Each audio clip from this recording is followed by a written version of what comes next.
Good morning, friends. Today we are going to learn a poem by Rabindranath Tagore. The title of this poem is The Endless Time. As we know, Rabindranath Tagore is a dramatist, poet, novelist, short story writer, educationist, musical composer, and also a painter. He is known as a Bengali polymath and a Renaissance man of his era.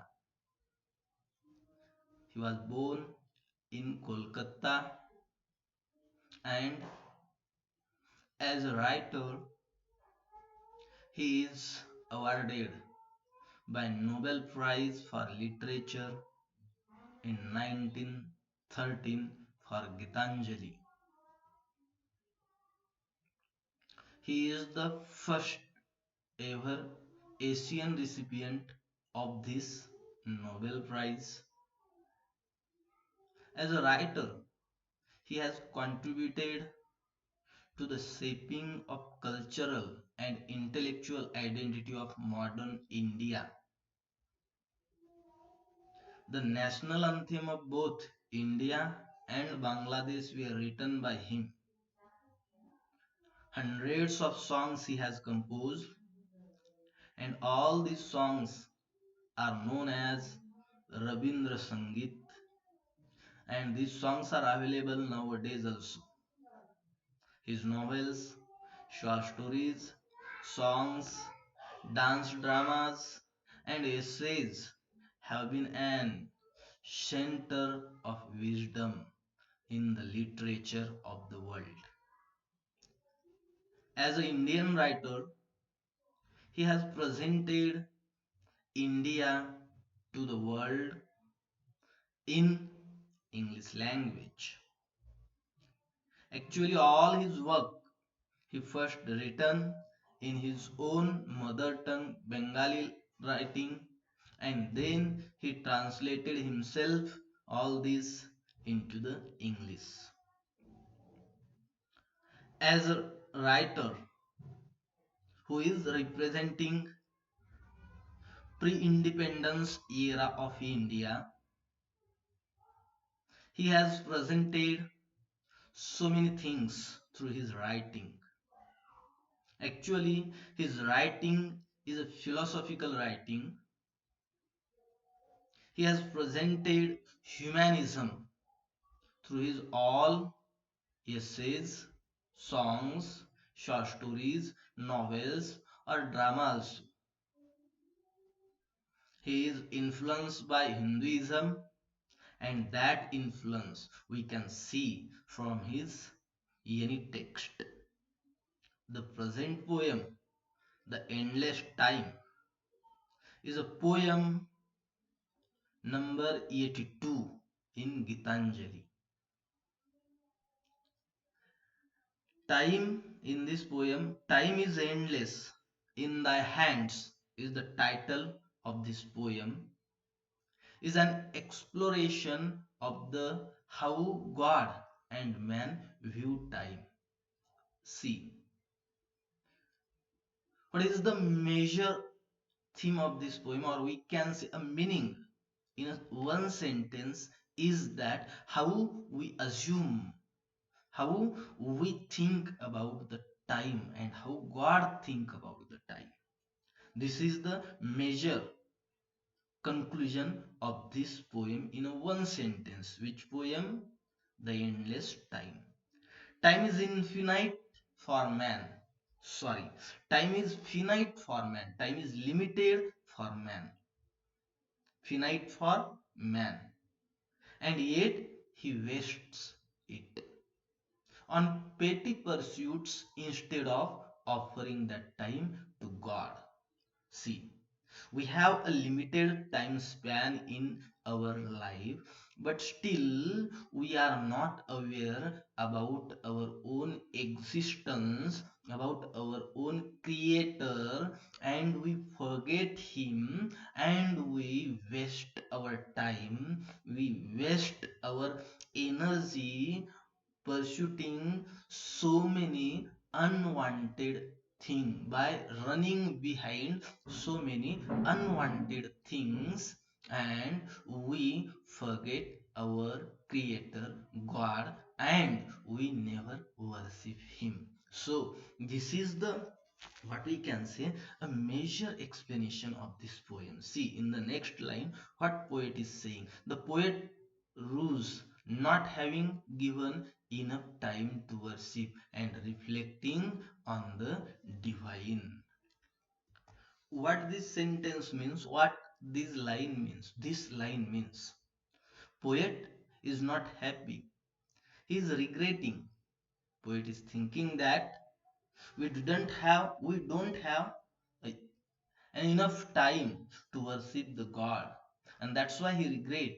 Uh, According to poet, every human being waste his time, as poet also have has wasted, and now poet becomes aware about the end of himself, about the end of time, and that's why he is regretting and is saying, presenting his own sorrows through this poem.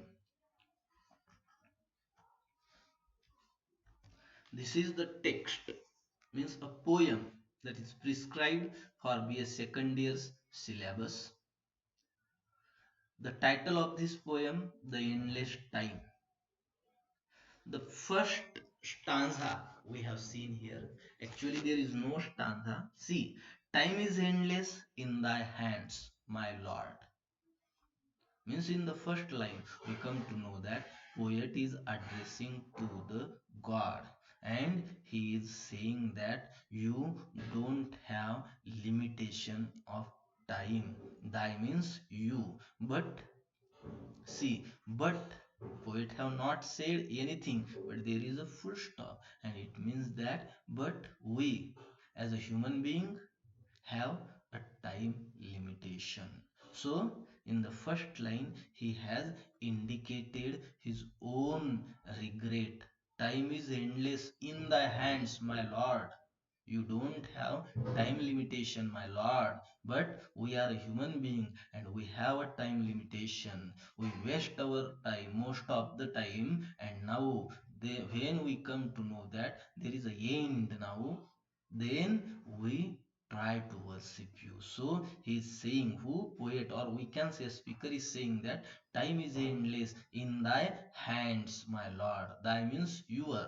See in the next line, there is none to count thy minute. What it means? You are almighty. There is no one to control your time. You are the powerful. You are the controller. There is none to count thy minute. But what is here on the earth for the human being? We are petty pursuit. We have a limitation. You are limiting us. You are giving a limited time to us. See, in the second line, there is none to count thy minute, your minute. Days and nights pass, and ages bloom and fade like flowers. What kind of a metaphor he has used? Who? Speaker, or we can say a poet, has used in this line. See, so many days and nights have gone, and ages have bloomed and fade like flowers. See, so many kings come, so many, what we can say, kingdoms come. They make their fame in the world, and lastly they have faded like a flowers. Flower blooms early in the morning, it gives the fragrance everywhere, but after 1 or 2 days it fades its beauty. So like that, human being, we can say, in his childhood is, what we can say, attractive. In his, what we can say, grown up ages, he become a powerful and bring a fame to his name. But what happened at the end? At the old age, he fade like a flowers. So it is the what we can say law of nature, and that law of nature poet have presented in this poem. And that's why he said days and nights pass and ages bloom and fade, both things poet have presented here. Bloom means a glory, fade means the end. Bloom means the starting, bloom means prosperity, fade means the end, like a flower. See, thou you knowest how to wait. See, what a sentence. What poet is saying here, you knowest, you know how to wait for the time. You know what to do. You are the controller. You are the Almighty. Who is the Almighty? God is the Almighty, according to the poet, according to the speaker of this poem. We have no time to lose. See, in this line, poet is presenting his own regret, his own sorrows through, we can say, directly. What he is saying in the first stanza, poet have presented that you means a god is an almighty, omnipresent, omnipotent, and omnipresent. So God is almighty. But here he is saying, who poet is saying that we have, means human being do not have time to lose. We have an limited time, and having no time, we must scramble for a chance. We are too poor to be late. See what he is saying, we do not have time to lose. We have time limitation, means human being have a time limitation.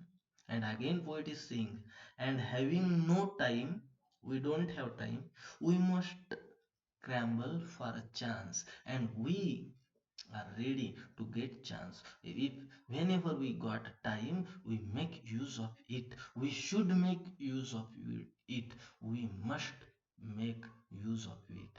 We do not waste it. In that way, poet is suggesting also to all the human being, all the humankind in this line. We are too poor to be late. What poet is saying, we human beings are too late in this world. We are wasting the time, and that's why we should not waste that. We should make use of that time. And thus it is that time goes by while I give it to every querulous man who claims it, and thine altar is empty of all offerings to the last. See what poet is saying here, and thus it is that time goes by. Poet is saying that, speaker is saying that time never stop to anyone. Time will come and conquer to everyone. So that time is always floating. It never stop, and that's why poet is saying, while I give it to every quarrels, querulous man, I give it to every quarrelsome man who claims it. What means, the persons who claims that time will stop for me or I will conquer the time, it is wrong. Time will conquer everyone, and that's why we should not, as a human being, we should not waste our time. And thine altar is empty of all offering to the last. And when the time brings the end of every human being, at that time he becomes aware, he comes to know that the thine altar means your, means God's, means that man have wasted all the time, and he did not or do not offer, does not offer any worship to the God. And that time he come to know that he forget the God. At the end of the day, I hasten in fear lest thy gate be shut. And then it is the time of end in the life of every human being. And at that time, humans remember the God, because he is or they are afraid that God will shut the door of that heaven and he will have to go into the hail, and that's why they started at the end of life, they started hastily to worship the god. Why? Because they are afraid of hail, and they want to go into the heaven near the god. But I find that yet there is time. But lastly, speaker, or what we can say, the poet is said, has said that the time is there. Whenever you become aware, at that time you should start to worship the god. Once you started to worship the god, then definitely god will help you. This is the, what we can say, a simple explanation or analysis of this poem from my side. Now we are going to move towards the summary of this poem, or what is the background of this poem. See, what is the background? Rabindranath Tagore is one of the greatest poets and writers in modern Indian literature. In this poem, he speaks about the nature of time, how time is powerful. About that, speaker, or we can say poet, is talking. We mortal beings, means we human beings, believe that time has certain limitations, and we usually feel the need to accomplish a lot before our life comes to an end, as we believe that there is time only till we meet our death. So human beings believe that time has certain limitations, and we usually feel the need to accomplish a lot before our life comes to an end, as we believe that there is time only till we meet our death. Means we have a time limitation, we should use the time appropriately, and we should complete whatever good things are remain in our life. The poet presents the idea that time is endless and is in the hands of the Almighty. Time is endless, but to whom? To the Almighty God, who is the Creator. He further adds that for God there is no limit to time, as He has seen centuries pass by and will continue to do so for centuries to come. Means God is the Creator, and He has seen so many centuries have passed away, so many kings and kingdoms have gone away, and so many will come and also will be continue forever and will gone away. So God don't have time limitation, but we are human beings and we have a time limitation. Time is infinite for the Almighty. We mortals seems to be in a hurry to do as much as possible, fearing that we might be late to do certain things and may lose out on certain opportunities. As a human being, we know we have a limited time, and we always are in a hurry. We want to do so many things in a particular time limitation, because we are afraid that we should not be late to do certain things, we should not lose so many opportunities, and that's why we are in the hurry. In doing so, we tend to get impatient when we feel like time is running out of our hands, and yet there is a lot to achieve. Means poet is saying that when we come to know that now time have gone from our hand, now we don't have time, at that time we become restless. The poet wants to convey that time is divine, yet one must not cling to it. We must value time as it is, a precious thing, but must also learn to live for the moment. See, now we have to see the summary of this poem. There is so many things.